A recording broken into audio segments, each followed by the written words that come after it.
go far beyond the borders of just Ukraine. And with all the nuclear power implications that would have. But Zelensky is the US is being visited by the head of the presidential Ukrainian office, Andrei Yermak, and Rustem Ermov, who is conducting meetings with representatives of the US administration to try and convince them to lift restrictions on long-range strikes using American weapons into Russian territory. Colleagues, this is what the right now looks like. The Ukrainian head honcho has focused on escalation by attacking Kursk. So there's a question, is he going to win thanks to the Ukrainian suitcase without handles, so to speak, and its allies and the US? So much is going to depend here on the countries of the global south that are talking that the world is trying to deceive. But we'd like to believe that we will hear your assessments and views on this today in this chamber. Distinguished colleagues, in conclusion, I'd like to draw your attention to another topic linked to Ukraine. On the 20th of August, the Verkhovna Rada of Ukraine adopted a law having any religious communities in Ukraine being affiliated with any religious organization in Russia to be taken to court. The court would suffice just having a religious expert opinion that could be easily falsified, and that would lead to a case. The document obviously is against the Ukrainian Orthodox Church. Its aim is to eliminate it and all of its congregation or force it to join other religious organizations. Hundreds of monasteries, millions of Orthodox believers in Ukraine risk losing their legal rights and even losing their property and place of worship. The law is not in line with the Constitution of Ukraine or the rule of law. In essence, it is a political declaration that seeks to legalize the destruction of religious communities of the majority. This is an unprecedented anti-democratic decision, and even the Pope condemned it, who has not particularly been pro-Russian. The law allocates criteria allowing a group of people who are part of the Ukrainian Orthodox Church, but basically it's a form of political repression. And this is accompanied by egregious attacks on believers, threats, blackmail, violence, and beatings. There have been hundreds of criminal cases opened, but they were all on for political grounds. And people have been arrested, detained. A number of pastors and other higher-ups in the Ukrainian Orthodox Church. We talked about this repeatedly in the Security Council chamber. It did help stop the repression a bit, but an absence of due response to this from the West has made it difficult and made that the Ukrainians can continue. We have no doubt that stopping this terrible events in Ukraine and causing yet another confrontation in the country is the moral duty of each person, irrespective of that person's faith. It's important for somebody to believe just in something. The heads of the Kiev regime clearly don't want this. And there's this terrible Russophobia, and they are whipping this up time after time. We trust that in these circumstances, all of our colleagues who in their hearts and minds have some kind of faith will take a principled position and say no to this. Thank you very much. I thank the representative of Russian Federation for their statement. I give the floor to the representative of Republic of Korea. Thank you, Mr. President. My gratitude goes to Mr. Ebo for the briefing.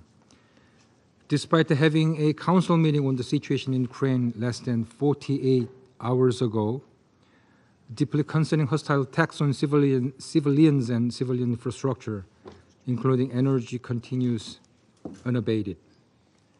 This includes the large-scale Russian attacks this week that saw hundreds of missiles and drones raining down across Ukraine in one of the largest bombing campaigns over the last 30 months of this senseless war of aggression. This week's spasm of violence against civilians is not an anomaly. July was the deadliest month for civilians in Ukraine since October 2022, with at least 219 civilians killed that month alone. Yet again, Ukraine was plunged into eerie darkness as tens of thousands were forced into makeshift underground shelters, taking cover from multiple waves of deadly indiscriminate fire. We once again urge Russia to end this war by withdrawing its troops from the territories of Ukraine, as affirmed by multiple UNGA resolutions. Indiscriminate attacks against civilians and civilian objects, including energy infrastructure, are clear violations of international humanitarian law and must be condemned unequivocally. We also reiterate our consistent position that Ukraine is defending its people and territories in line with the UN Charter and international law, alongside the international community's assistance. For this reason, we are of the view that today's meeting on the issue of weapons transferred to Ukraine is irrelevant. And my delegation again underlines that arms transfers between Russia and DPRK, which are flagrant Security Council violations, continue to endanger civilians and prolong this brutal war. This must be resolutely condemned and, in fact, should be the focus of today's Council meeting. We also note with great concern the Ukraine authorities' announcement that North Korea's ballistic missile were recently used against by Russia to strike Ukraine. We strongly urge Russia and DPRK once again to abide by the relevant UN Security Council resolutions. In closing, Mr. President, the Republic of Korea is committed to aligning itself with the ideals of the UN Charter and justice.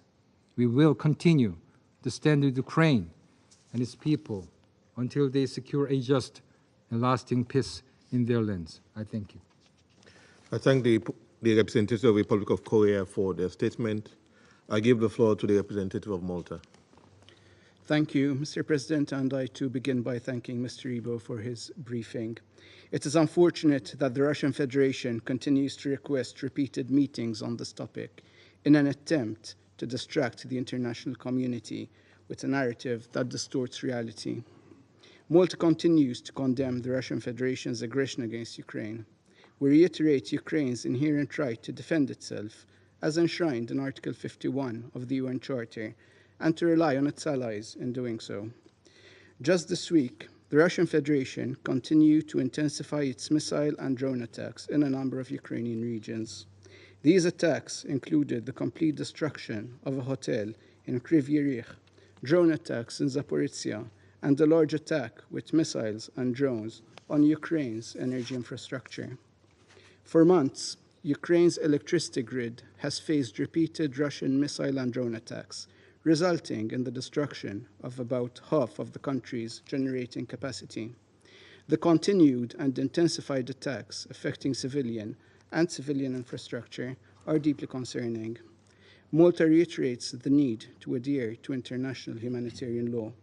The principles of proportionality and distinction, as well as the special protections afforded to children, must be adhered to at all times in order to reduce the risk of harm to civilians.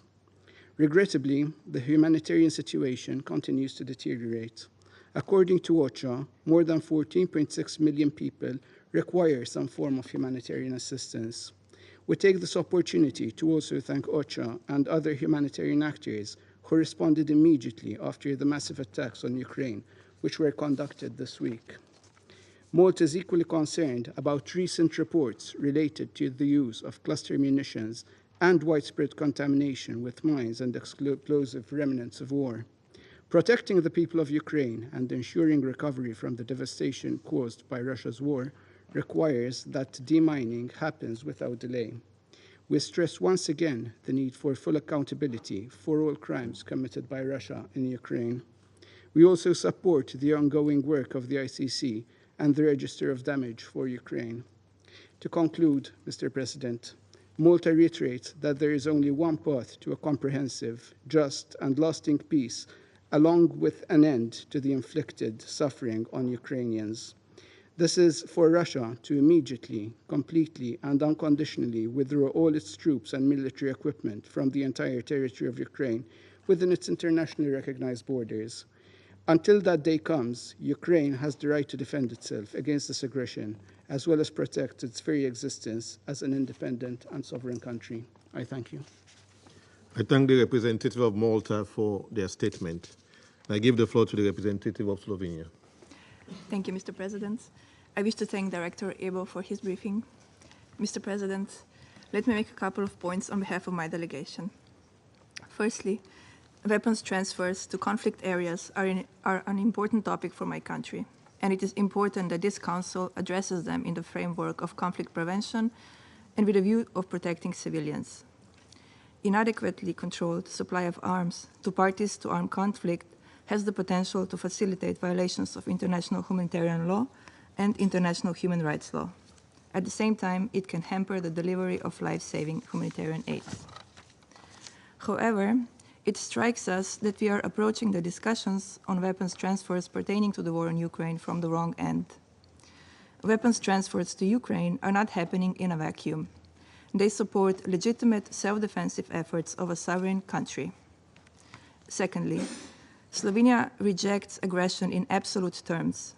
We will not stand idly by while a whole sovereign country is being reduced to rubble by its larger neighbor, while civilians are being killed, maimed, and arbitrarily detained, and while ballistic missiles and drones are hitting children's hospitals and critical energy infrastructure. Mr. President, we deplore any attempts at undermining the right to self-defense.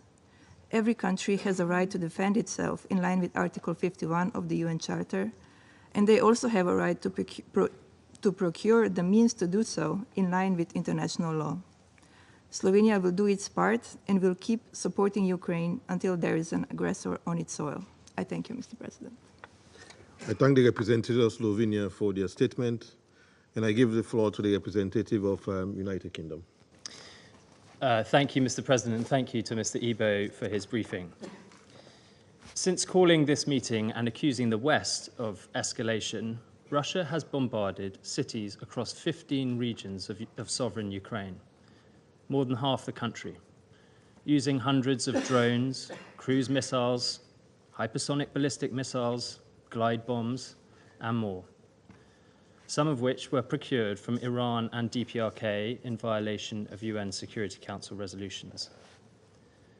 Moscow's intent is to terrorize the civilian population in Ukraine into submission.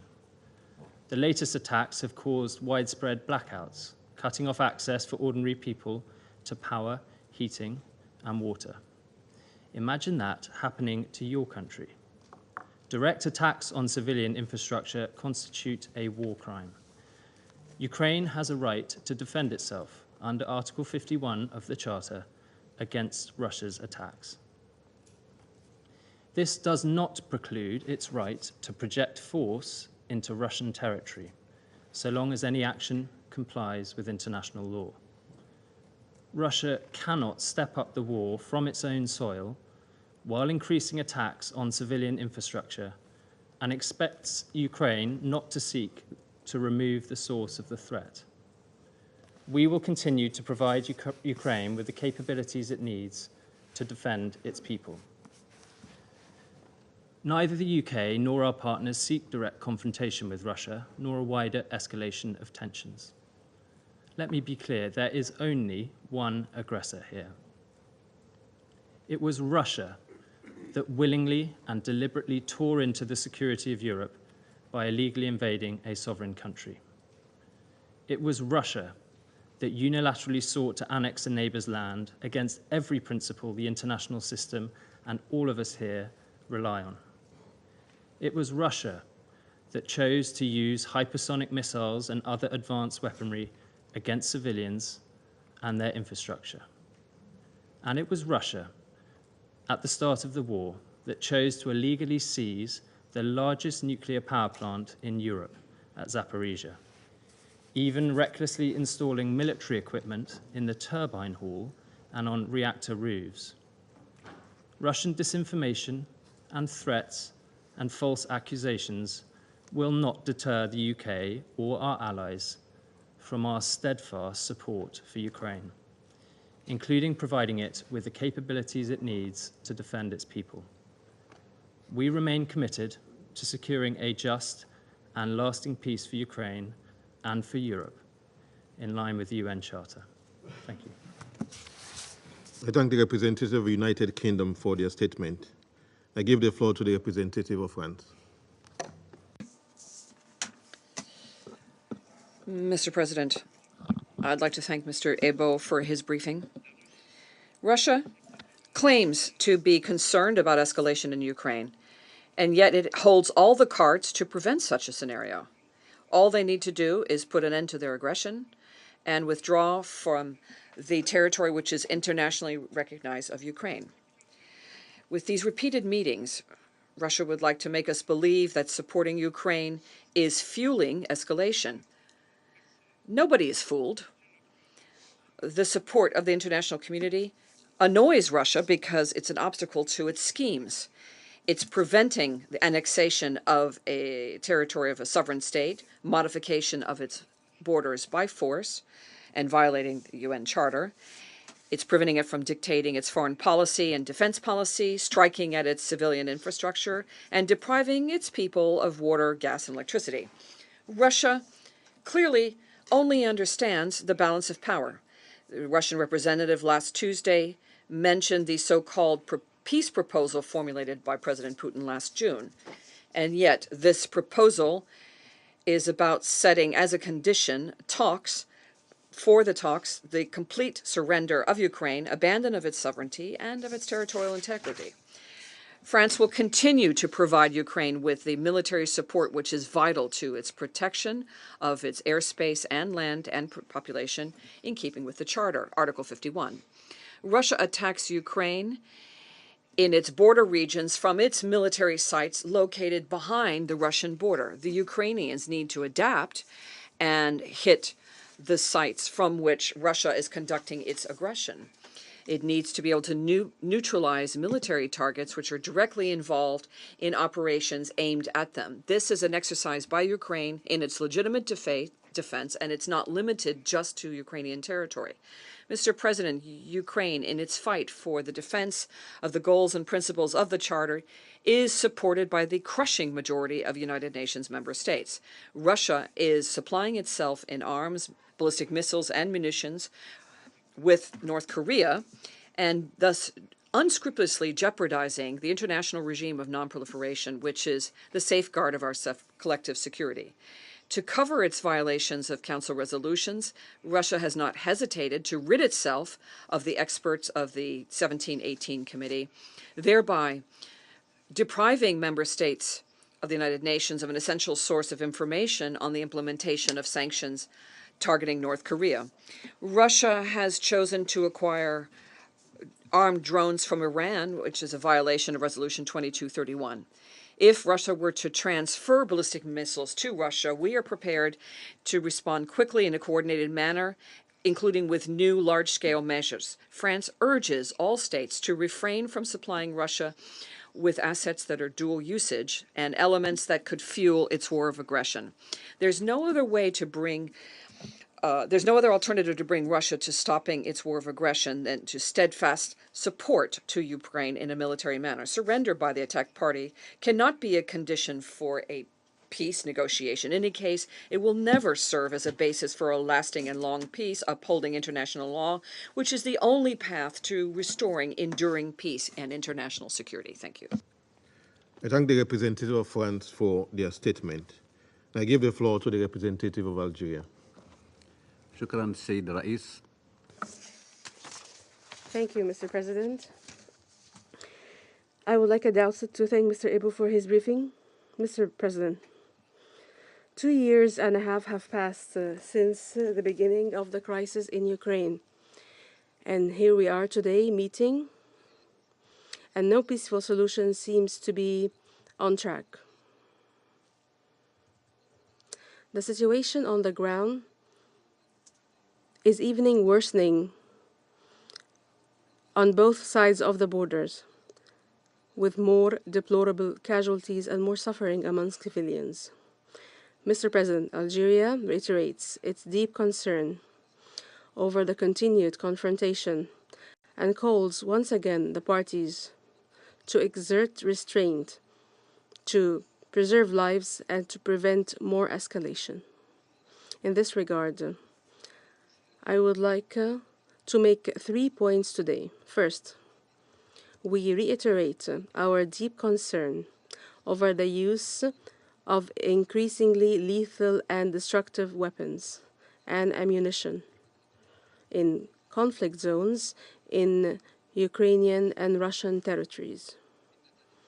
Arms flow in conflict zones will certainly lead to more loss of lives and prolonged suffering for populations. It also nurtures the conflict and distances everyone away from any peaceful solution to the conflict. Second, it is critical for the parties to respect their obligations under international law, including international humanitarian law. Targeting civilians and civilian infrastructure is unacceptable under any circumstance and is prohibited by international humanitarian law. We therefore reiterate our call to abandon the logic of confrontation and to prioritize protection of civilians and civilian infrastructure. Alleviating the suffering of people should be at the top of the priorities for all parties. Finally, an inclusive and constructive dialogue should be given a real chance to deliver. There should not be any room for polarization in this conflict. Diplomacy should take the lead by joining all efforts towards a peaceful settlement of this dispute. In closing, Mr. President, we have a firm conviction that a just and lasting peace based on the purposes and principles of the United Nations Charter and the legitimate security concerns of all parties as a key to resolving this conflict. I thank you. Representative of Algeria for their statement. And I give the floor to the representative of the United States. Thank you, Mr. President. And thank you, UNOTA Director Ibo, for your briefing. Colleagues, as we all know, Russia started this war by invading Ukraine in clear violation of the UN Charter. Russia's alleged concern that UN member states are helping Ukraine defend itself is nothing short of absurd. If Russia would like to have a discussion on the risks resulting from weapons transfers, then let us have a real one. As Russia deploys chemical weapons on the battlefield and continues to kill civilians and destroy Ukrainian critical infrastructure, Iran, the DPRK, and China are providing Russia with the material support it needs to wage its war of choice. First, Iran, the world's leading state sponsor of terrorism. Iran is fueling Russia's aggression with direct military support, providing lethal weapons, which the Kremlin is using with devastating effect against Ukrainian civilians and infrastructure. Just a few days ago, on the anniversary of Ukraine's independence from the Soviet Union, Russia reportedly used approximately 100 Shahed UAVs and glide bombs in a major attack targeting critical infrastructure throughout Ukraine, including the electricity grid, power plants, and natural gas facilities. Russia procures or produces these UAVs thanks to its partnership with Iran. We remain seriously concerned by the consequences of Iran potentially transferring ballistic missiles and related technology to Russia. If Iran were to move forward with the transfer of ballistic missiles to Russia, it would represent a dramatic escalation and a serious risk to international peace and security. Iran's support for Russia's war of aggression threatens European security and illustrates how Iran's destabilizing influence reaches beyond the Middle East and around the world. Then there are DPRK's arms transfers. In its attacks this past weekend, Russia fired at least 6 possible North Korean-supplied ballistic missiles. Since late December 2023, Russia has fired upwards of 65 North Korean-supplied ballistic missiles on Ukraine. The DPRK has unlawfully transferred dozens of ballistic missiles and more than 16,500 containers of munitions and munitions-related material to Russia, prolonging the suffering of the Ukrainian people. Russia's procurement of DPRK ballistic missiles violates the UN arms embargo on the DPRK that Russia itself supported in this council. Colleagues, Moscow's military cooperation with Pyongyang is cynical and dangerous. The Kremlin shields the DPRK from UN scrutiny of its unlawful nuclear and ballistic missile development programs in exchange for the DPRK's material support to Russia's war of choice. By doing so, Russia undermines the UN Charter and the principles of nonproliferation, the importance of which Russia used to recognize. Let me also address the significant support Russia receives from China and the two countries' so-called no-limits strategic partnership, which props up Russia's defense industrial base and enables it to continue an illegal war against Ukraine. China is exporting to Russia nitrocellulose, machine tools, microelectronics, optics, and UAV and cruise missile technology that Russia deploys in its attacks against civilians and Ukraine's infrastructure. We have seen a massive buildup of Russia's weaponry over the last year and a half, including tanks, missiles, and munitions, all fueled by China's dual-use imports. China cannot have it both ways. It cannot claim to be for peace and want better relations with Europe, while at the same time fueling the most significant threat to European security since the end of the Cold War. If the Russian Federation were serious about international peace and security, rather than wasting our time in this venue with bad faith arguments and counter-accusations steeped in disinformation, the Kremlin would have agreed to participate in Ukraine's second peace summit earlier this year. I would also like to point out the falsehood in Russia's narrative that, quote, Western countries support Ukraine. In fact, countries that stand with the democratically elected government of Ukraine in defense of the UN's Charter's principles of sovereignty and territorial integrity represent all geographic regions of the globe, not just Western countries. The United States will continue to stand with those countries. We will continue to call for justice for the victims of the Kremlin's war of aggression and accountability for those responsible. And we will continue to call out those who enable Russia in its brutal war of aggression against the people of Ukraine. And finally, Mr. President, I would just like to add a response to a comment that was made by the representative of the Russian Federation. Russia, as we have all heard many, many, many times, claims that the West is trying to weaken Russia. The West is not weakening Russia. However, through its use of chemical weapons, its war of aggression against Ukraine, its use of Wagner forces to terrorize Africans, its nuclear saber-rattling, its interference in democratic elections around the globe, its support for terror groups in the Middle East, Russia is doing an excellent job of that all by itself. Thank you, Mr. President. I thank the representatives of the United States for their statement. I give the floor to the representative of Switzerland. Monsieur le Président, Mr. President, I thank the representative of the High Representative for Disarmament Affairs, Mr. Ebo, for his remarks. As a global community, we are bound by a series of principles and rules that we have pledged to uphold.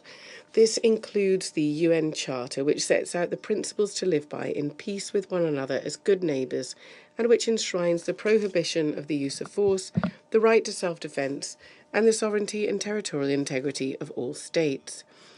And then there are the Geneva Conventions, which aim to mitigate the horrors of war by establishing minimum humanitarian standards to be respected in armed conflict. 2 days ago, we met to discuss the political and security situation in Ukraine. We stressed that the gravity of the current situation, the heightened tensions and the suffering of the Ukrainian population, and indeed of the Russian population too, are a direct result of Russia's military aggression. We condemn this military aggression and reject any attempt to evade this responsibility. Let me also reiterate that Ukraine has the right to ensure its security and to defend its territorial integrity and sovereignty. In the light of the continuing hostilities, 2 key messages clearly stand out. First, it is imperative to bring an end to this ongoing war. Secondly, it is unacceptable for civilians to continue to pay the price. From the outset, we've called on Russia to end its military aggression and withdraw its troops from Ukrainian territory. It is appalling that despite these calls, reiterated by the vast majority of the General Assembly and the International Court of Justice, the military aggression persists, exacerbated by the transfer of arms and munitions to Russia from third parties in apparent contravention of the obligations arising from resolutions of this Council. I reiterate that states must respect and comply with their obligations under international arms control instruments. Regarding the protection of civilians, Switzerland expresses its deep concern and sorrow over the numerous lives lost, the wounded and the immense suffering caused by this military aggression, wherever it may occur. Our position in this regard is firmly rooted in international humanitarian law and human rights. We remind all parties to the conflict of their obligation to place the protection of civilians and those no longer taking part in hostilities at the forefront. Mr. President, as one of the signatories of the Geneva Convention said in 1949, we know today that war never solves the problems that gave rise to it.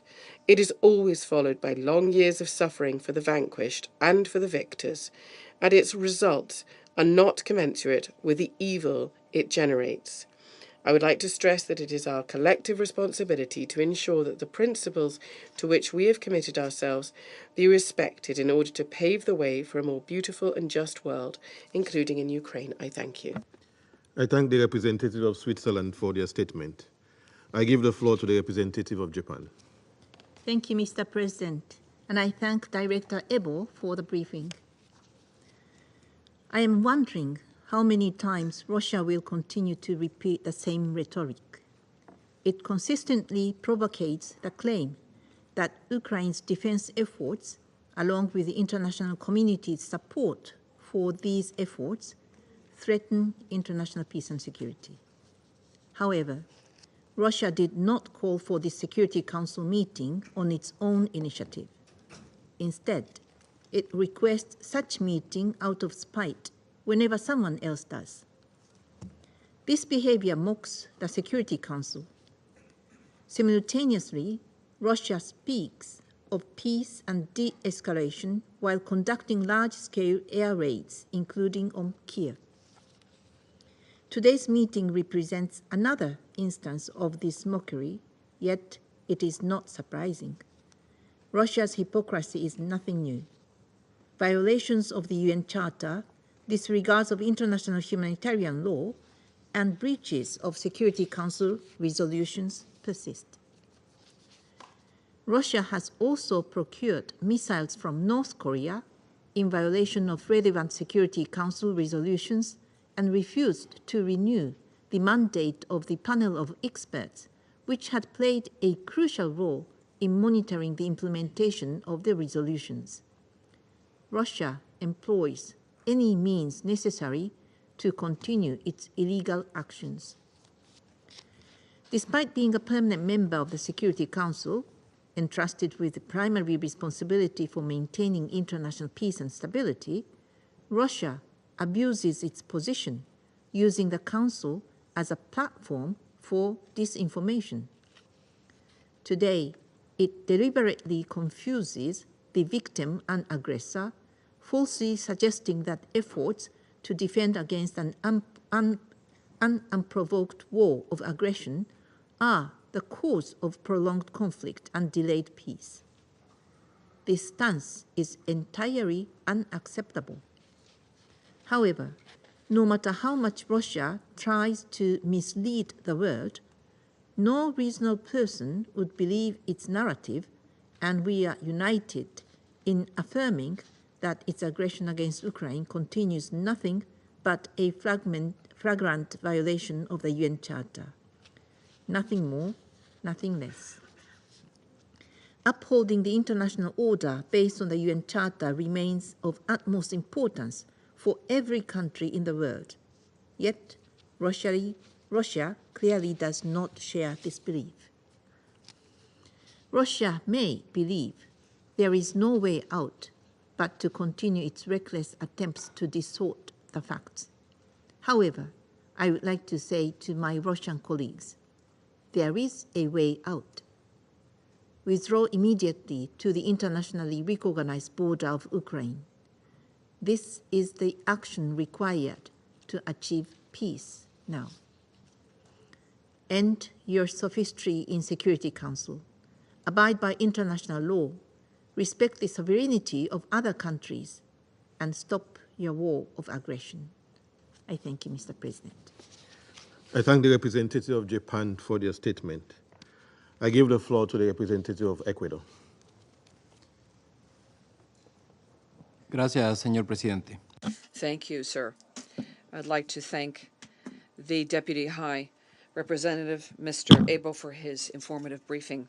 Ecuador has maintained a clear stance on this topic.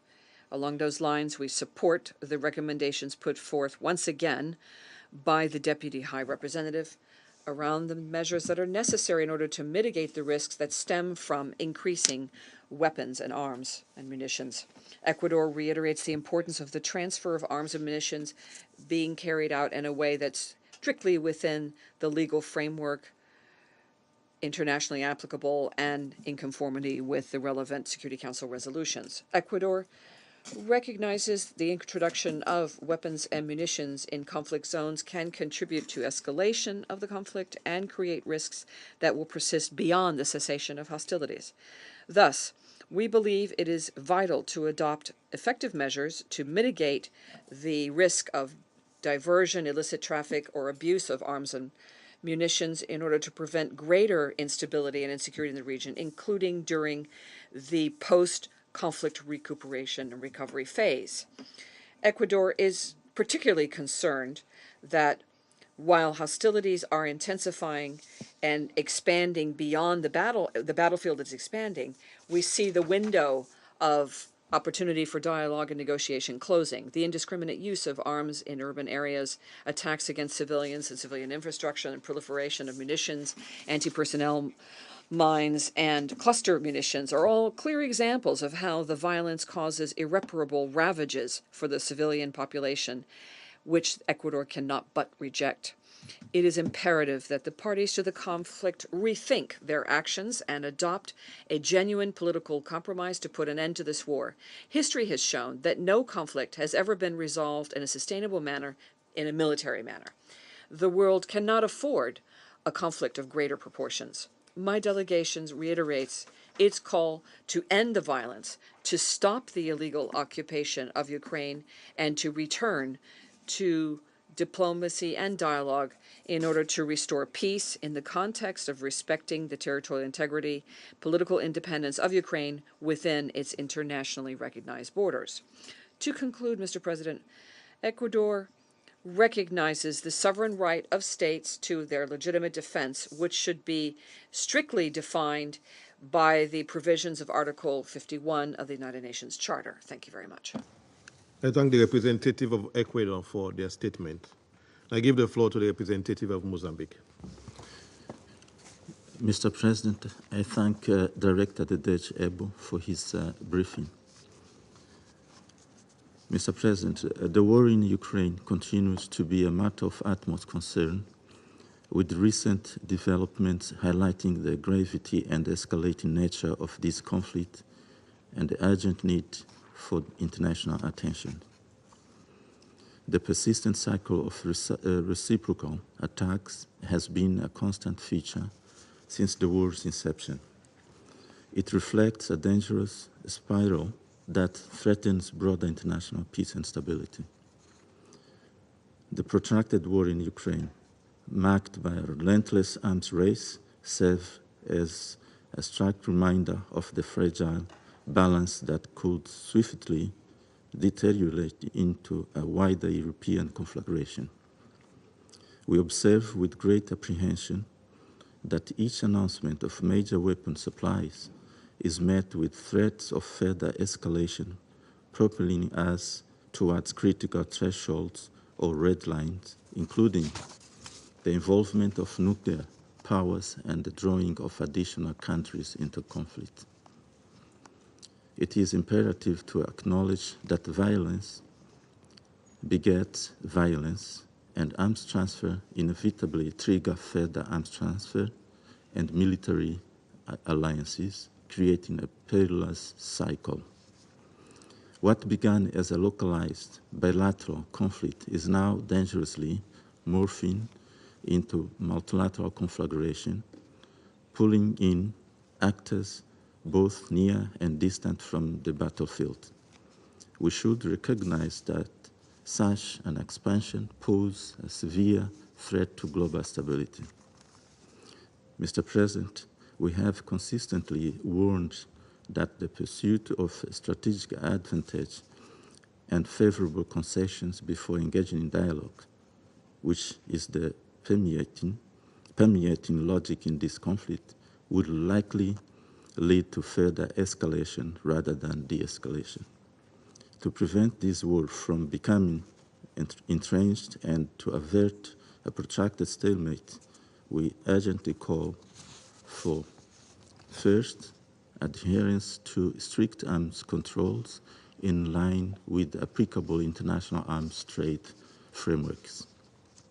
Second, recommitment to diplomatic engagement and de-escalation efforts, focusing on avenues for negotiation and conflict resolution, including direct dialogue among the primary belligerents with the support of international stakeholders acceptable to both. Third, implementation of confidence-building measures to reduce direct confrontation between warring parties, creating the necessary space for diplomatic efforts to take root and prevent the conflict from reaching a point of no return. Ultimately, Mr. President, the decision to escalate or expand this conflict depends on the involved parties. Nevertheless, it is crucial to emphasize the importance of diplomacy, dialogue, and adherence to international law in resolving disputes. In this regard, the international community, including the UN Security Council, as well as influential leaders, play a vital role in facilitating peaceful resolutions and preventing further escalation. The stakes are too high and the consequence of inaction too severe to allow this conflict to persist unchecked. In conclusion, Mr. President, Mozambique reiterates its appeal for a political negotiated solution as the only viable path to end this conflict and lay the foundation for lasting and sustainable peace between the two neighboring countries. I thank you, Mr. President. I thank the representative of Mozambique for their statement. I give the floor to the representative of China. 主席。 President, I wish to thank Mr. Ebel for his briefing.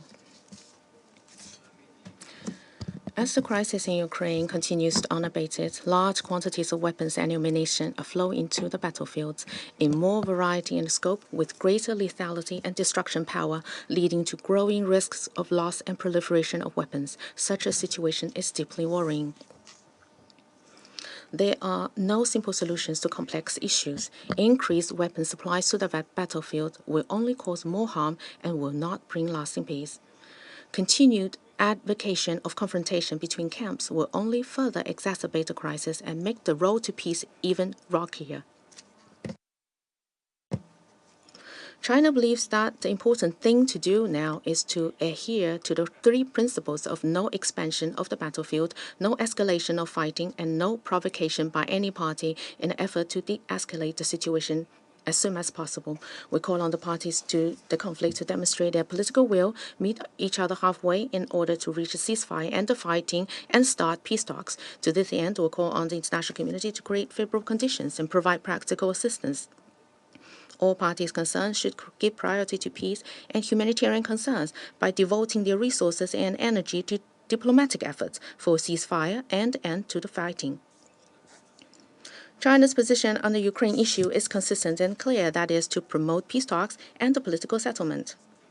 We will continue to uphold an objective and impartial position, maintain close communication with all parties, promote broader consensus in the international community, and make unremitting efforts for an early political settlement of the Ukrainian crisis.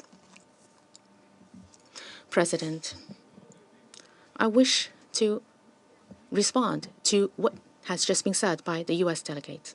China did not create the Ukraine crisis, nor is it a party to the crisis. China has not provided weapons to any party to the conflict, and China has always strictly controlled our dual-use items. Chinese enterprises carry out their normal economic and trade cooperation with other countries around the world, including Russia and Ukraine, in accordance with the rules of the WTO and market principles, which is reasonable, legitimate, and beyond reproach. As a matter of fact, the United States still maintains trade and economic relations with Russia. The most urgent task for the international community right now is to promote a ceasefire, to stop the war, and realize peace. China has been speaking out for peace and calling for all efforts to this end. However, the U.S. has not only turned a blind eye and deaf ear to China's efforts to persuade and promote peace, but repeatedly spread lies in the Security Council and smear China on the issue of Ukraine, which China firmly opposes and absolutely will not accept. We wish to advise the United States that if it truly wants to put an end to the war, it should make efforts together with countries concerned, including China, instead of shirking its responsibilities and creating confrontation. Thank you. I thank the representative of China for their statement, and I give the floor to the representative of Guyana. Thank you, Mr. President. I thank Director Ibo for the briefing and recognize the presence of the permanent representative of Mali in today's meeting. Guyana joins fellow council members in expressing grave concern about the devastating impacts of the ongoing conflict and the dire humanitarian situation that has arisen in Ukraine as a result of the hostilities. The rising civilian death toll and continued targeting of civilian objects point to an almost willful disregard for the fundamental principles of international humanitarian law, principles that underline the responsibility of any party to an armed conflict to behave in a manner consistent with military necessity, humanity, and proportionality. Guyana condemns all attacks targeting civilians and civilian objects. We demand that the parties comply fully with their obligations under international law, including international humanitarian law and international human rights law. We also call for safe and unhindered humanitarian access to all populations in need, including in the occupied regions. Mr. President, 2 days ago, we heard from ASG Yencha that July was the deadliest month for civilians in 2.5 years of armed conflict in Ukraine. According to OHCHR, over 11,000 civilians have been killed, including 639 children. Over 24,000 people have been injured, including over 1,500 children. Most civilian casualties were caused either using explosive weapons with wide area effects in populated areas or mines and explosive remnants of war. Yet, we continue to receive reports of the transfer or planned transfer of weapons with the capacity to inflict even deadlier and more indiscriminate damage. Mr. President, Guyana shares Mr. Ibo's concern about the risk of diversion of weapons and ammunition transferred to the conflict area. As stated many times in this chamber, the supply of weapons and ammunition into any armed conflict can escalate or prolong the violence and increase the risk of their diversion. Guyana and other countries in the Latin American and Caribbean region know only too well about the deadly impact of the diversion of weapons, especially small arms and light weapons and their ammunition. They account for the majority of homicides in our countries and play a central role in all aspects of transnational organized crime, leading to profound socioeconomic impact and human cost. In other regions, this challenge may be even greater. Guyana, therefore, continues to urge due caution in ensuring that all transfers are transparent within the international legal framework and have provisions for controls to prevent their irregular transfer. We also echo the call for all involved to comply fully with the provisions of international disarmament instruments and to ensure that weapons and ammunition transfers do not violate these instruments or UN Security Council resolutions. Moreover, we maintain that the only effective means of preventing any further escalation or instability in Ukraine and the broader region is to end this war and to end it through peaceful means.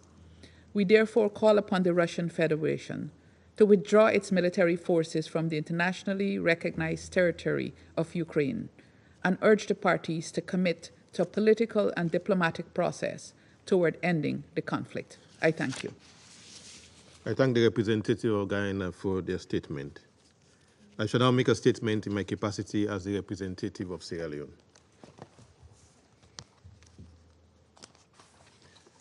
I thank Director Ebo for his briefing. I acknowledge the presence of the representative of Mali in this meeting. We take note of the call by the Russian Federation to discuss the risk of spiraling escalation resulting from the increasing weapons transfer by Western countries to Ukraine.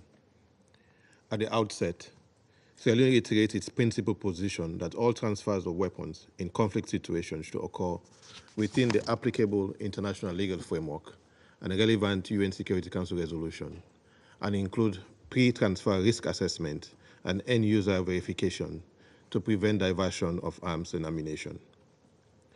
Sierra Leone is of the view that the conflict in Ukraine has been experiencing a dramatic escalation since March this year to date.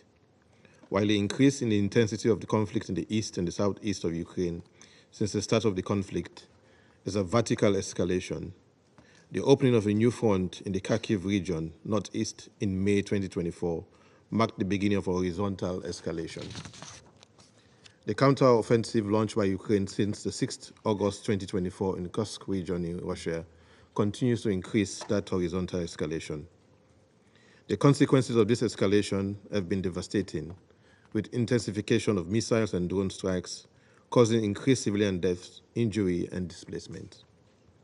Additionally, energy infrastructure and other civilian infrastructure, including schools and hospitals, have been destroyed, with reports of more than 900 schools, hospitals, churches, and other institutions being damaged or destroyed as at June 2024.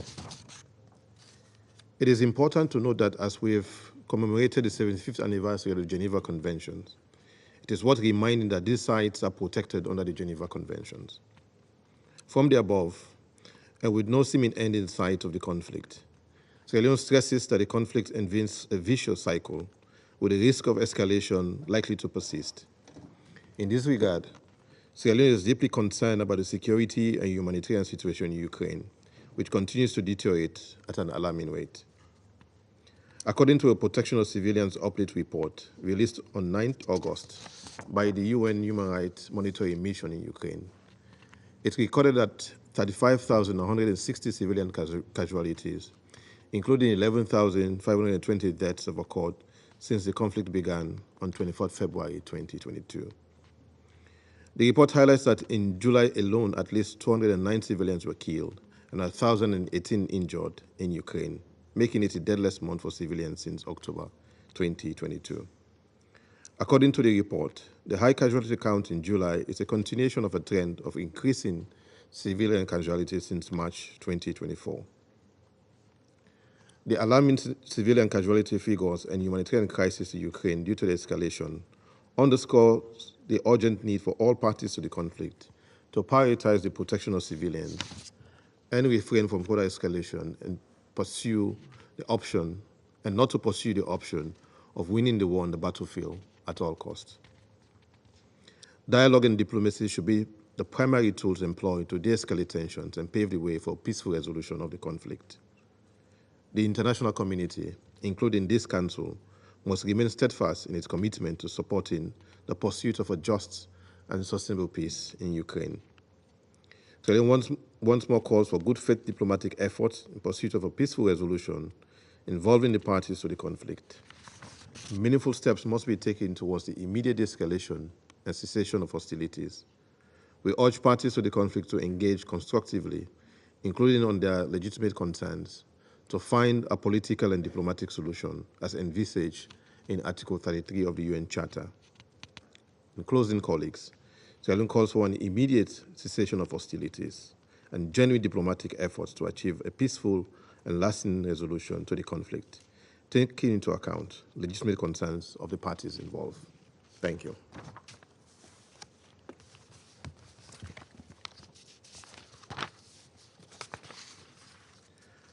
I resume my function as President of the Council.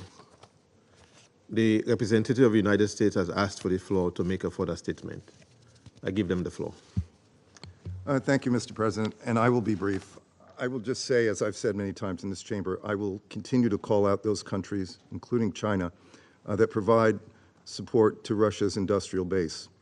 I will cease those calls when that support terminates. Thank you, Mr. President. I thank the representative of the United States for their statement. The representative of China has asked for the floor to make a further statement. I give them the floor. Thank you, President. The U.S. delegate, that speech, the statement they made, it's a very repetitive, has nothing new in it. On the question of Ukraine, the U.S. has always been saying from high ground, hasn't instead been making concrete efforts for diffusing the conflict. We hope in this chamber, the U.S. delegate will stop this useless game. Don't hop the wrong tree. Thank you, Mr. President. I thank the representative of China for their statement. The representative of the Russian Federation has asked for the floor to make a further statement. I give them the floor. Since our American colleague is always talking about who's threatening the world or peace and decides to accuse various different states, I'd just like to advise him, why doesn't he take a look more often in the mirror at home, and then he will get a clear answer to his question as to who is threatening whom.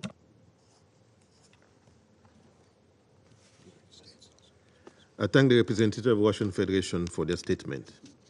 The representative of the United States has asked for the floor to make a further statement. I give them the floor.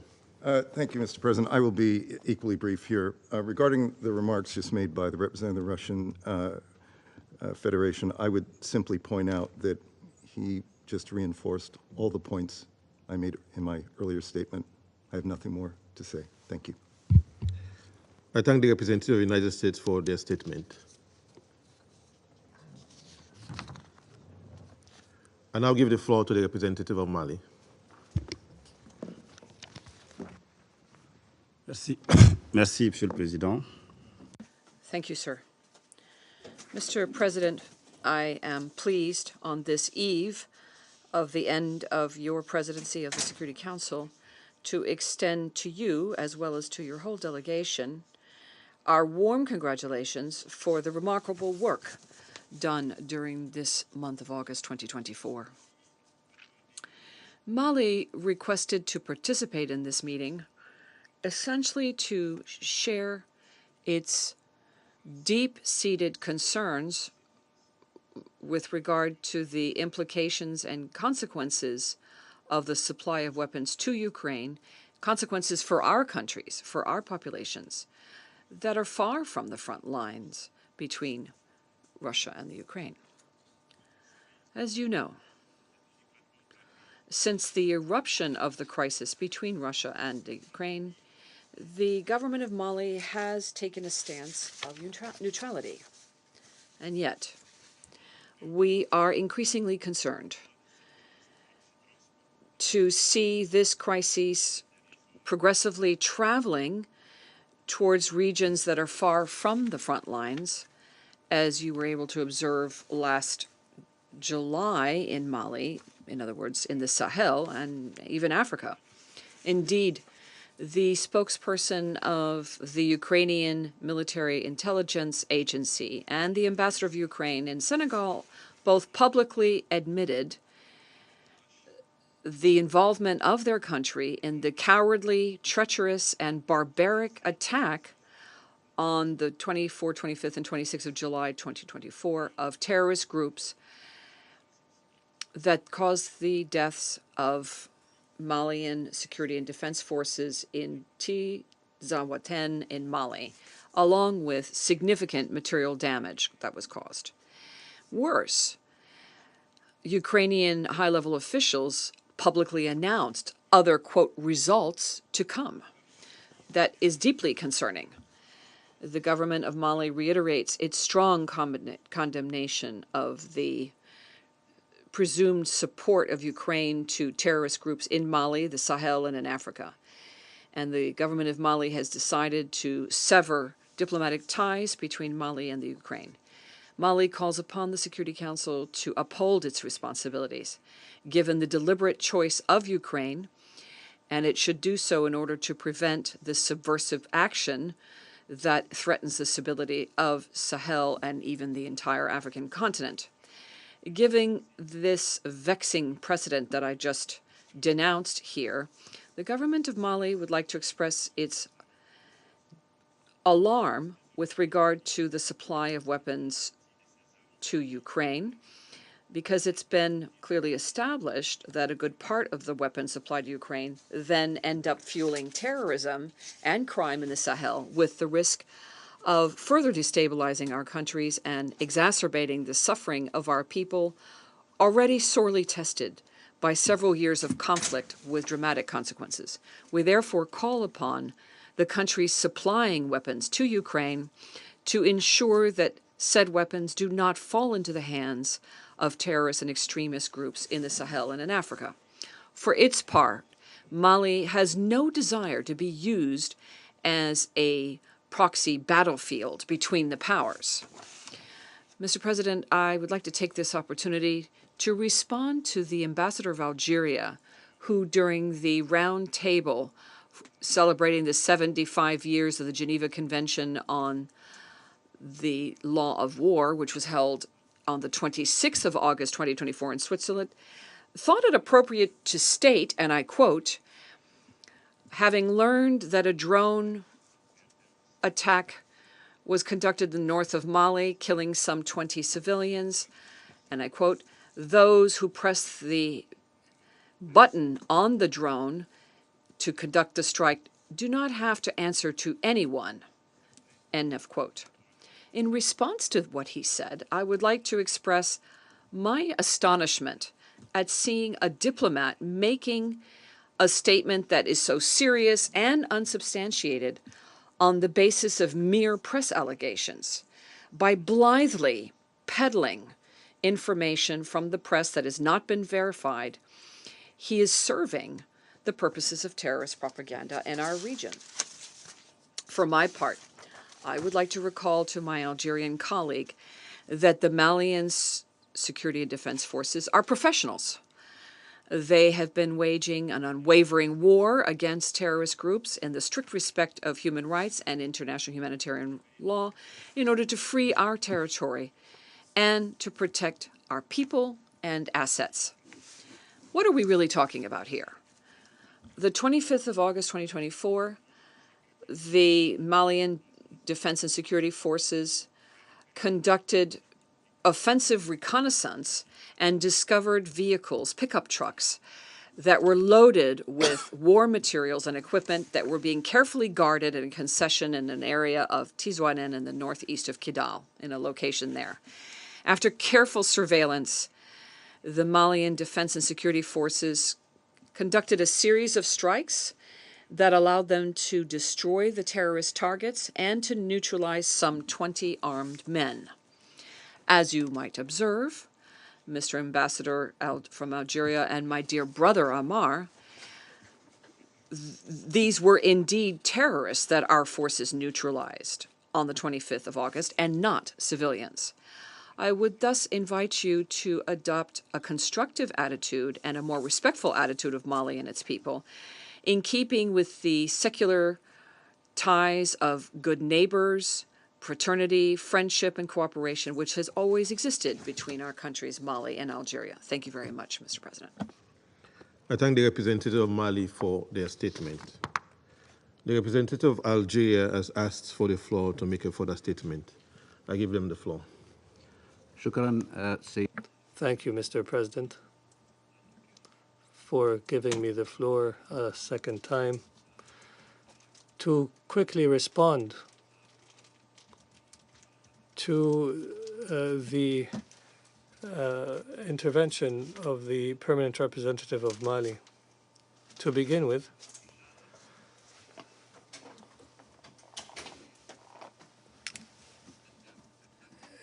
there was a reference to a statement delivered by the Algerian permanent representative in Geneva within a context of a meeting on the 75th anniversary of the Geneva Conventions.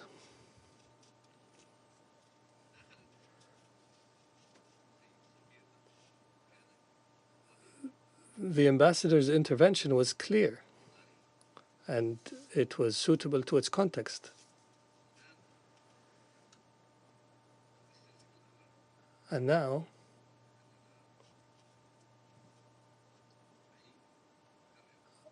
I'm required to repeat, to clarify to the distinguished representative of Mali the content of that statement and its aims.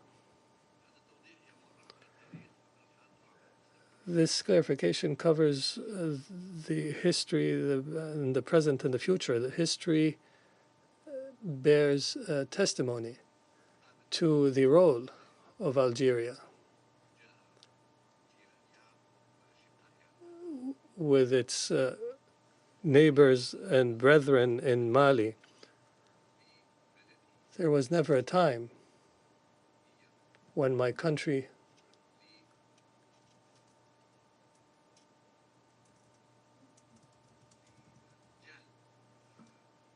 intended any harm to the state of Mali.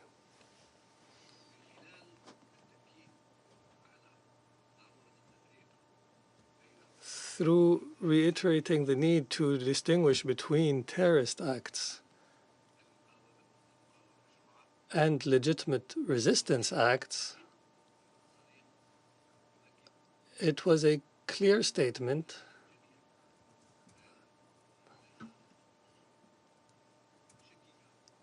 that emphasizes that no one must doubt the internationally defined terrorism.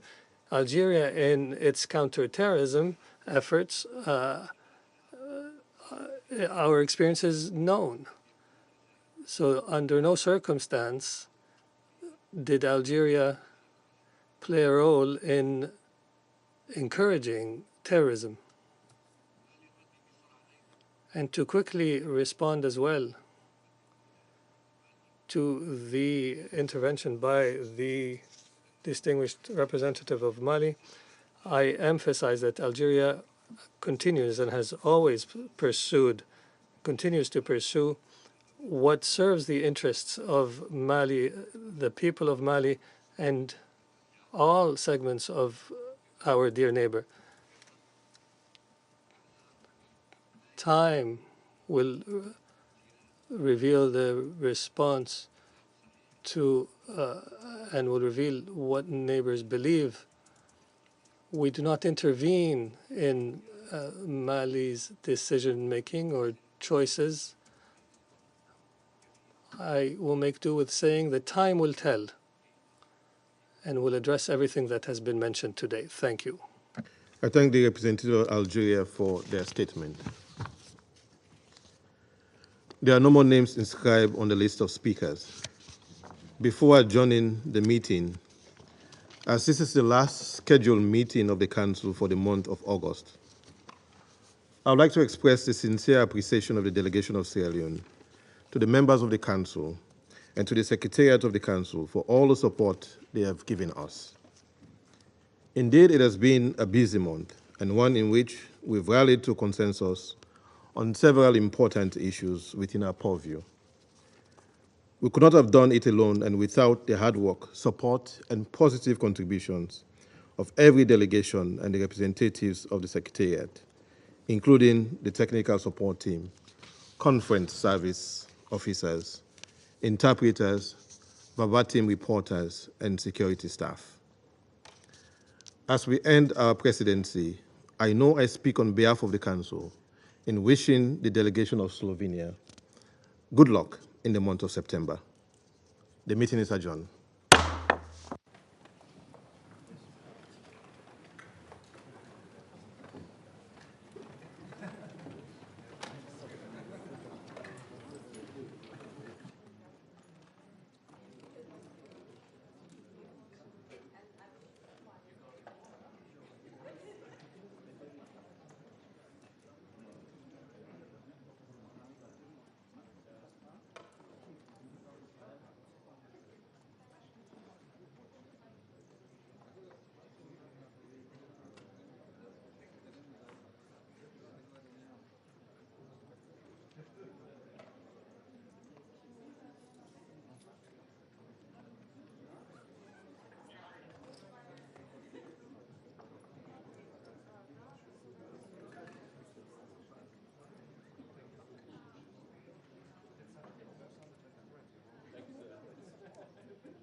there was a terrorist attack in Tinzawa 10 in Mali, and the Kiev regime officials boasted about their participation in this attack. After some international perplexion, some of these statements were withdrawn, but nevertheless, it never denied the fact that it was helping the terrorists to fight the Malian army and Russian instructors. And also, it promised some kind of new developments in the future.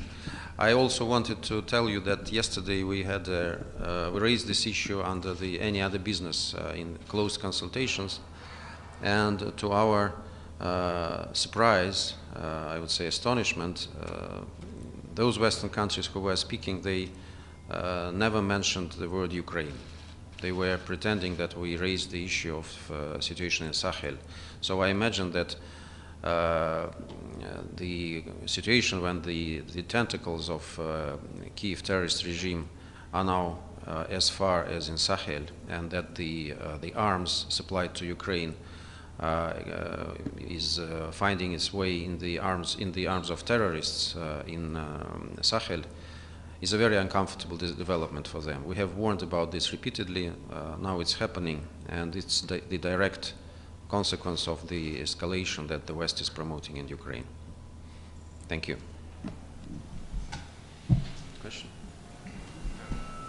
All right. So it's not related to Sahel situation. Do you have any comments on the Russian billionaire Mr. Durov's being charged by the French authorities? I'm not following this issue in detail, frankly. I think that everybody is worried about freedom of speech in any case, and there are different aspects of this situation. Mr. Durov is not only a citizen of Russia, as you know, so I think that there are a lot of interests implied, and it's a good opportunity for him to really understand right now the true value of Western statements about freedom of speech. But I think I will limit my comments to this. Okay. Concerning situation in Sahel, does Russia consider offering any product to the Security Council in terms of situation in Sahel and Western weapons ending in this region? I think it's up to our Sahelian partners to decide whether they need such a product or not. So far they haven't reached out to us with such a product. I think that the statement of representative of Mali was self-explanatory and very powerful, and in my understanding this is enough at this stage, so we'll see how it will develop further. Okay? Okay, thank you everybody.